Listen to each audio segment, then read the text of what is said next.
কার্যক্রম নিষিদ্ধ থাকা আওয়ামী লীগকে গোপনে সংগঠিত হওয়ার চেষ্টায় অনলাইনে প্রচারণা এবং হরতালে সহিংসতার সম্পৃক্ততার অভিযোগে শরীয়তপুরের নড়িয়া উপজেলার যুব মহিলা লীগের সাধারণ সম্পাদক জুলিয়া আহসান পারুলকে গ্রেফতার করেছে পুলিশ। এ সময় আদালতে পাঠানোর সময় থানার ভিতরে তার জয় বাংলা স্লোগান দেওয়া একটি ভিডিও সামাজিক যোগাযোগ মাধ্যমে ভাইরাল হয়। এ সময় আদালতে পাঠানোর সময় দেখা যায় এক নারী পুলিশ সদস্য যুব মহিলা লীগের নেত্রী পারুলকে থানা থেকে বাইরে নিয়ে যাচ্ছেন। তিনি হঠাৎ উচ্ছ্বাসিত কণ্ঠে জয় বাংলা স্লোগান দিতে শুরু করেন। পুলিশের ঘেরাটোপের মধ্যেও তিনি বারবার উচ্চস্বরে বলেন জয় বাংলা, জয় বঙ্গবন্ধু সহ বিভিন্ন স্লোগান দেন। এরপর পরই সামাজিক যোগাযোগ মাধ্যমে ছড়িয়ে পড়ে।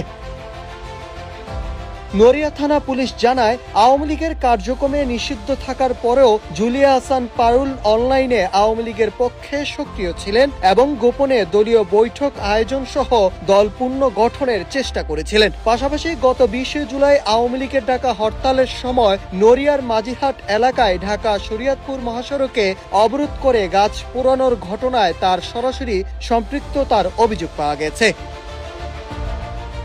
নড়িয়া থানার অফিসার ইনচার্জ আসলাম উদ্দিন বলেন, সুনির্দিষ্ট অভিযোগের পরিপ্রেক্ষিতে যুব মহিলা লীগ নেত্রী জুলিয়া আহসান পারুলকে গ্রেপ্তার করা হয়েছে। আদালতের মাধ্যমে তাকে কারাগারে পাঠানো হয়েছে।